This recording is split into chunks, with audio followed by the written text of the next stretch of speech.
Hello and welcome back to Behind the Beers. It's the Sakamichi Nights recap podcast. I'm your host, Lloyd Doyle, and I play the part of Matthew Boynton. And I'm joined as always by Chad Fistcorn, who plays Daniel Bellamy on the Sakamichi Nights podcast. How are you today, Chad? Always a pleasure to be here. I thought we could look back at some of the recent episodes. We've had some really fantastic guest stars come through. Mm-hmm. The listeners may not have even recognized their names or their voices, rather, because they said they did such good jobs. But I thought we could talk a little bit about some of the wonderful performances that we've seen on the Sakamichi Nights podcast over the past couple of months. Guesting this guest, Tyler, was in most recently, played, of course, by Gary Oldman. Yep. What did you make of Gary's most recent performance? He has such great range that you wouldn't, it wouldn't surprise you to find that he can play an absolute buffoon. Right. But maybe it surprises you how well he does it. The jester in the room, right? Yeah. That's what acting is all about, right? You have to be the lover, the singer, the player, and the fool. Mm-hmm. And my oh my, can Gary play the fool? I'm really amazed that we managed to get Frank the Dank playing himself in a cameo appearance. Yeah. That was quite something, wasn't it? Yeah, pretty amazing. What was your favorite moment from Frank's episode? It's always an interesting task to ask an actor to play themselves. Right. You could go too hard, right? You play an absolute caricature of yourself. Exactly. But he kept it very reined in. He did. He wore himself like a suit. It's true. Like a finely tailored suit. Like a flesh suit. Yeah. A flesh suit of the voice. Really, really exciting to have the chance to meet Frank the Dank as well. I've been a fan for many years, and I wish him all the best with the. What's your favorite of his body of work? What's your favorite thing that he's done? Probably the Berlin trilogy of movies that he did. I thought the way he portrayed that homeless man who eventually created $1 million company in Berlin. Yeah, a real rags to riches story. Wow, it was quite something. Yep, and amazing to see the performance. Risky, yes, it but was. He pulled risky. it off. It was quite something, wasn't it? Talking of risky performances, we had Neil in recently, played of course by Meryl Streep. Right. Yeah. That was an incredible performance. Yeah, is there anything she can't do? At this point, you have to say no. Like she can do it all. She's incredible. I think. Just watching her physically transform in front of us as well. She put on the Ghostbusters costume. She went toe-to-toe with you about who was the greatest Halloween fan. It was a real tour de force, wasn't it? Yeah. And it's not something people pick up on at home, but you could see the passion and in her eyes. Right. I'm sure some of it came through in her voice, but to be in the same room with that, I got chills. It was quite an extraordinary episode, actually, because we had obviously booked Meryl months in advance. But then, as you have to, on the day, this random guy just walked in. Owen, the guy playing Owen, I have no idea who that was. He just walked in here and sat down at the microphone. Do you know who that was? Was that not Mel Gibson? It could have been. He looked like a homeless man. Pretty haggard. So it could have been Mel Gibson. Uttering some off-color remarks. Yeah, we managed to edit most of those out. But when was the last time you saw Meryl Streep and Mel Gibson in a room together? I don't know. I can't answer that. Yeah. That could be who it was. Second guestingest guest of all time, of course, is Mac, who we haven't seen for a little while. I think he's been busy on his art tour. But he's been played on his most recent appearances, the most recent 3 times, by Kermit the Frog. And talk about being starstruck. Just to be in the same room as a celebrity like that, it was something else, wasn't it? Yeah. Would you say he's like the A-list of the A-list that we've had in here? Certainly the best and the greenest guest that we've ever had in here. I have to really hold myself back from asking him to sing Rainbow Connection. I'm sure he gets that all the time. Maybe next time he comes in. Maybe next time. Well, it's been a real pleasure talking with you on this most recent episode of Behind the Beers. I've been Lloyd Doyle. Thank you, Chad Fistcorn, for joining me as always. Thank you. We will see you next time.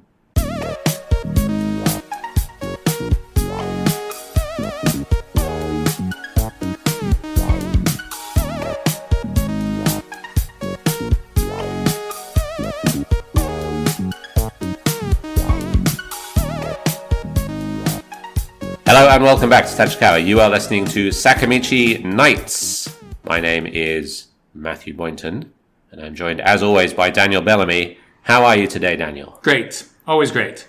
We had a very exciting day in the brewery today, didn't we? Yep. Not least because now that we have our brewing license, we are getting ready to brew our first batch. Yep. And so one of the jobs we have to do to get ready to do that is to measure the volume in the tanks. I wouldn't say we have to do it. Well, it's required of us. It's required by the tax office that we say that we have done it, at least. Hey, thanks for listening, tax office guys. And we are doing it. We did it. Yes, we did it today. We totally did it. And my first thought was that we have some buckets in here that have a 10-litre capacity.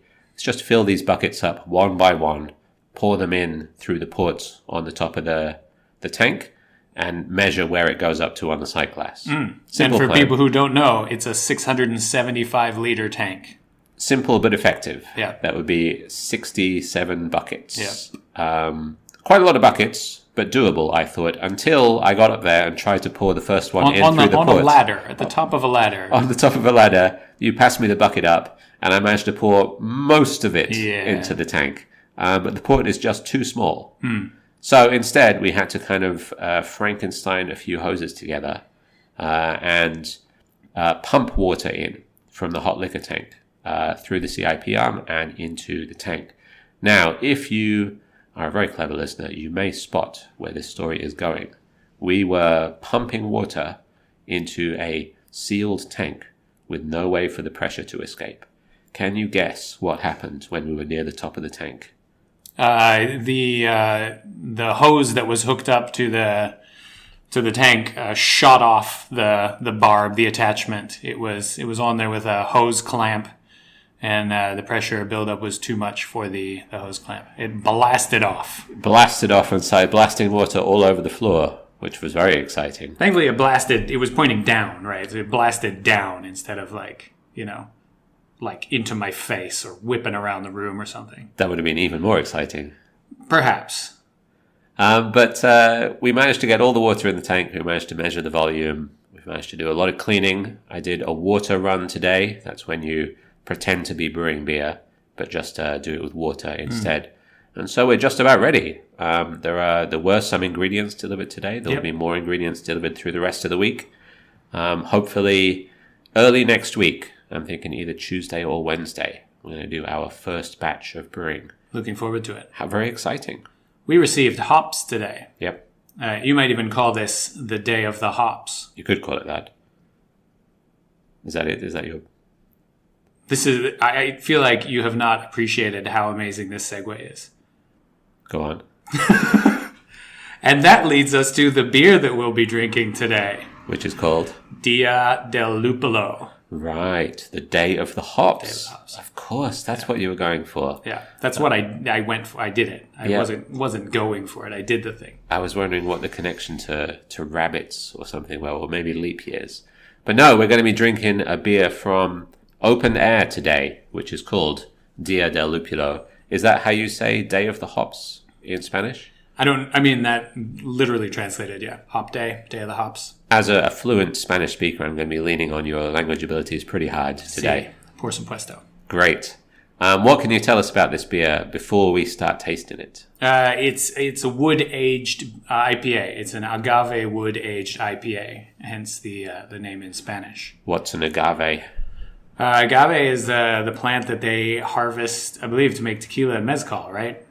I think the syrup or the sap of an agave has a ton of sugar in it, so you get agave syrup and stuff like that, right? As a natural sweetener. Okay. Is it a big kind of cactus-looking thing? Kind of, yeah. I think the main part that they use is like the root ball at the bottom, but yeah, it's like almost like a palm tree kind of thing that grows in the ground, I think, as I recall. I don't know. I went to I did a tequila tour when I was in Tequila, the town Tequila in Mexico. But I wiped most of it from my memory at the end of the tequila tour. When you were unleashed on the unsupervised minibar in the gift shop. Yes. Fools. More fools them. But anyway, yes. So this is Agave Wood Aged. And I read when we ordered this, but I'm not totally sure. But would you say that means it's not aged in a like agave wood barrel? They used agave wood chips and put them into the fermenter, I would guess, in a bag or some sort, right? Or circulated the beer around them somehow. Yeah, on the website, it lists agave wood chips as one of the ingredients. Right. So yeah, I don't think this was aged in a barrel that it had tequila or mezcal in it. But how else would you get agave wood chips? Where would they come from? I don't think that tequila is made in agave wood barrels anyway. Right. It's not, I don't think you can make staves out of it. Well, what is an agave wood then? Is it not just a normal barrel that has had tequila in it or mezcal in it? No, I think it's wood from the agave plant. Okay. The tree. So it's like a tree. Yeah. Interesting. All right, well, this sounds like an interesting and confounding beer. Why do we find out more by tasting it?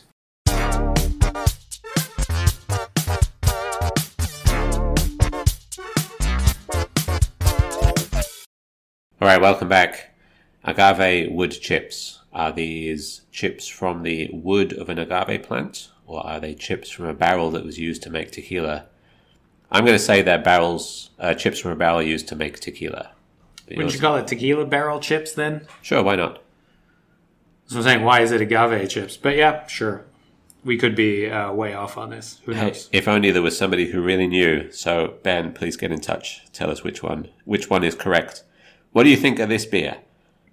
I would say it's a great Tubin beer. Yep. I can jump to the end here. It's a hazy IPA in its presentation. I get some real kind of fruit juice characteristics to it, like some pineapple juice kind of. I don't get a ton of the wood chips in the aroma, but when you have a sip of it, you get kind of like fruity hazy IPA, but there's an undertone of something kind of earthy there, and I feel like that's probably the wood chips coming through. It's got a lot of really nice hop character, hasn't it? I'm looking at the website now. It says it used Cryo, Idaho 7, Mackinac, Cryo Citra, and Cascade. Am I saying that right? Mackinac, not Mackinac? Mackinac, yeah. Mackinac. Some interesting Michigan hops. And you're right, it does have a lot of very interesting fruity flavors, especially on the nose. But then right at the back of the palate, when you sip it, there's like a little hint of a slight tequila flavor. I have to say, I don't think I've drunk any tequila for quite some time, so I'm mostly going off memory as to what tequila actually tastes like. You're far more of an expert than I am. How would you describe this beer in Spanish? Delicioso. Please continue. No, that's it. It only needs one word. It's that delicious. I've just looked. Amazon in the States is selling, they're calling Best Barrel Chips Golden Agave. And then on the label of the package, it says Tequila Barrel Chips. So seems like I'm right. Agave wood would be chips from the barrel that tequila was made in. So for everyone who says that we never do any research for this podcast, here it is. We're doing it live on the podcast. On air. There's your proof. You're listening to it happen. Every time we drink a beer on the pod, we also like to pair it with something. We have 8 options, but of course we can't choose the 2 most recent options, which were, of course, Dan. Yep. You sprung it on me. Location and music. Location and music. So it's not going to be either one of those. Let's roll the dice and find out what we're going to be pairing this delicious beer with. Number 1, food or cuisine. Right, you have actually traveled through the part of the world where tequila is made. Yeah. Did you have some pretty good food down there? Yeah, great food. What were some of the highlights? I used to try and order things where I didn't know what they were. Yep. Because otherwise you just order the same things all the time. And I had a thing called... I didn't know the word at the time. It was called huevos al albanil, which means like builder's eggs. And it was, I guess, I'm not sure if it's actually a breakfast food. I think I ordered it at breakfast time, but maybe that was a weird thing to do. But it was like a kind of rich tomato-based soup that had some eggs cooked in it and some vegetables and stuff like that. It was really delicious. And I was like, man, I'm going to order that again. And I never found it again after the one time I ordered it.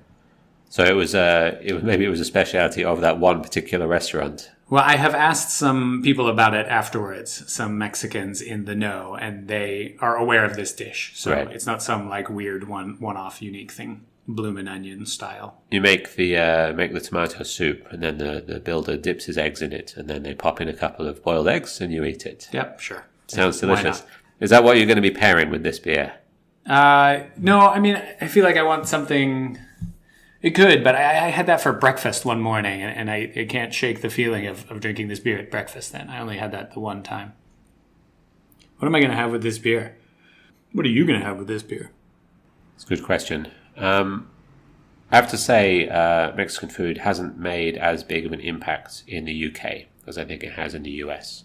I'm always seeing people on Japan-based forums, American people, complaining about the fact that there's no good Mexican food here in Tokyo, which I gather to be the case.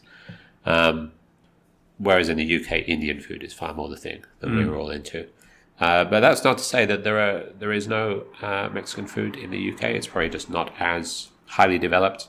And one of the last times I went back to visit Edinburgh, I made the mistake that I often make when I'm traveling to countries that are not Japan, which is I ordered the spiciest thing on the menu, just assuming that I could handle it no matter what it was. And I went to this burrito place, and you know how it is in these, like, whatever they're called. You go along the line and you get to choose from 3 or 4 different options for all the different things they put in it. And at each stage, I ordered the spiciest thing possible. Smart, yeah. Yep. And then I was presented with this burrito, and I can eat some fairly hot stuff. But this burrito was unbelievably spicy. And it was a nice sunny day in Edinburgh. I was walking around town just eating this burrito out of the foil as I was taking in the sights. And we finished just in the grass market. That's where I was sitting down and finishing the last bites of my burrito. And as I popped the last morsel in my mouth, there was an ice cream van directly opposite where I was sitting. So it was kind of one move. I put the burrito in my mouth, and I also stood up to order a vanilla ice cream. Got to sort this out from the van. And I think something else that could have taken care of that burning might have been this Dia Del Lupulo, fairly delicious hazy IPA. Those two would have paired quite well together, I think. That's my choice. Excellent. Fiery burrito. That's a good choice. Fiery burrito. This is a real quenchy beer. I feel like that could take care of your problems there. Juicy. Have you ever had people cook salmon on cedar planks? You know this thing? Sure, why not? You put it on a cedar plank, and then I guess you broil it or whatever, and you get some of the cedar aroma kind of steams up through it. Okay, like a salmon fillet? Yeah. This is a thing, apparently. I've heard of this. I feel like you get some of the barrel character in this beer, but it's understated. It's subdued. Right. I would like to pair it with something else that has some of that woody flavor, but is also subdued. So you get a salmon done like that. Often has some kind of sauce on it, some like just a little bit on top, and then you have delicious salmon flavor as well. But it's served on a cedar plank. A lot of it, I think, is like presentation. But it is meant to at least give you some of the aroma of the cedar as well with the salmon. I think I'm going to pair this woody beer with a woody fish and have them together. Sitting down there with a woody. Yep. Sounds good. Yep. If you could cook it instead of on a cedar plank, on an agave barrel plank, do you think that would be a good pairing? I think the cedar is used for a reason.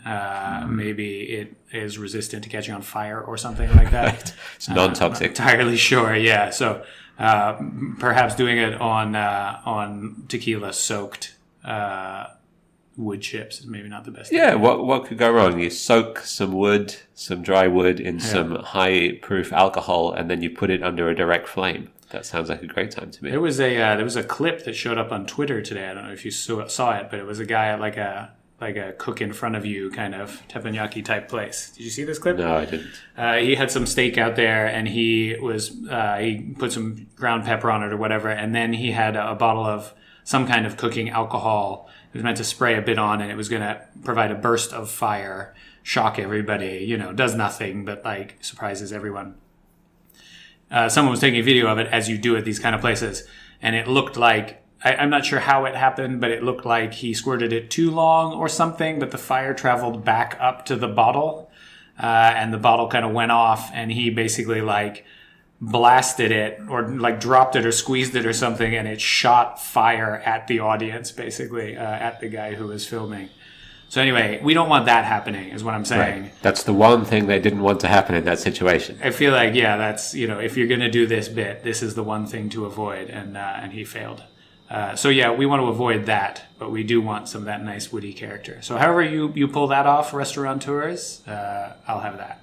So we want to make sure that all the customers leave their phones at the door to avoid them filming us setting them on fire. Yeah, they're going to leave their eyebrows in the restaurant. So that's the part we want to. So you're going to pay for the whole seat, but you'll only need the edge of it because the chef is about to set himself on fire. Well, those both sound like some pretty fiery offerings this week. Yeah. For what is a very delicious hazy IPA with a nice little undertone of tequila and agave in the back of it. Very tasty. Speaking of things that are very tasty, do we have anything coming up, say this weekend? Ooh. Anything very tasty coming up this weekend that you think people ought to know about? There's all kinds of stuff going on this weekend. I suppose the big one to talk about, we posted online about it today, but we're having a Wine Market Brewery tap takeover. Right. This weekend, starting from the afternoon-ish, early evening on Friday. We're going to get, we have 6 kegs of Wine Market beer, and we're going to put them all on tap. All of them. Great. Do you want to give us some highlights? Maybe this is a podcast exclusive for listeners only. Can you give us a little preview of what some of those beers are going to be? I think we have Yellow Sky Pale Ale, which is the Yuzu Pale Ale that we've had in here before, which is really excellent. We have Lupulin Nectar, which is their hazy double IPA, which I think you and I called out maybe 2 years ago as one of our beers of the year, right. Which is really excellent hazy double IPA. But the one that I'm most excited about, I've really liked a lot of the malty stuff, the amber stuff they've done recently. We had the one that was kind of, it was named like Falling Autumn Leaves or something like that. Do you remember that? I do, yes. That was a great beer and weirdly popular for what it was. They made another one kind of that style. It is it's also a wood-aged beer. And it's an Imperial Red Ale called Afterburner Imperial Red. Right. At 9%, I think. I'm, unseemly in my excitement about that beer. So we have a double IPA. I think Lupulin Nectar is 8.5%. We have this Imperial Red Ale that's 9%. Might turn out to be a bit of a wet weekend. Could be.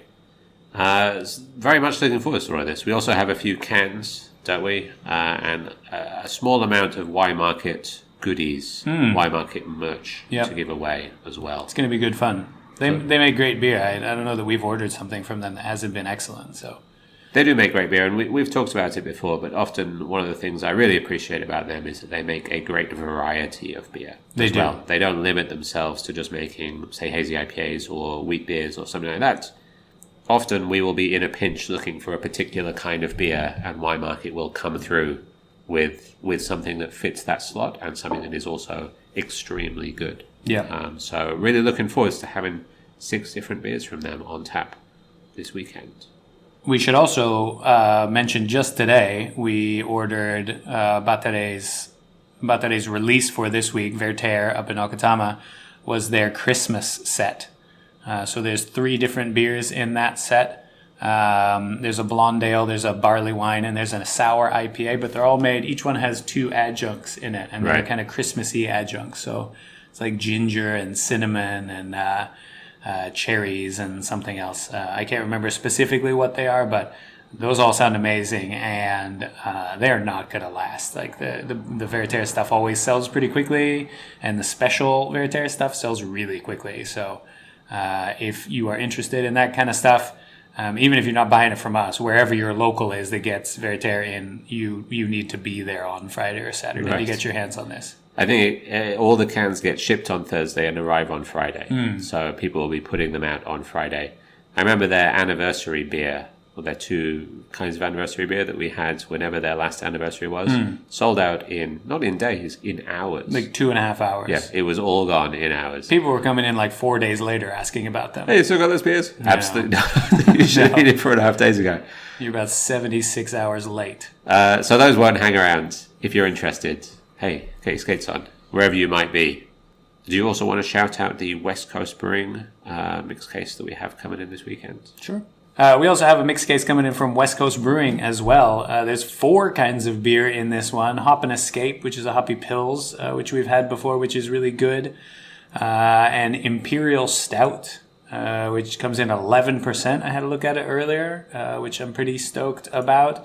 There is a coffee porter in there, about 5%, I think. And Hazy Double IPA, I believe, is the last one. Is that correct? That is correct. Hazy Double? Yeah, so 4 beers in that set. But I mean, it's nice to have a bunch of different stuff from them, but that also means there's only 6 of each. So again, those are probably going to go pretty quickly just because there's so few of them. But those all sound good. I also might need to stake claim to one of those Imperial Stout cans. Well, we'll see about that.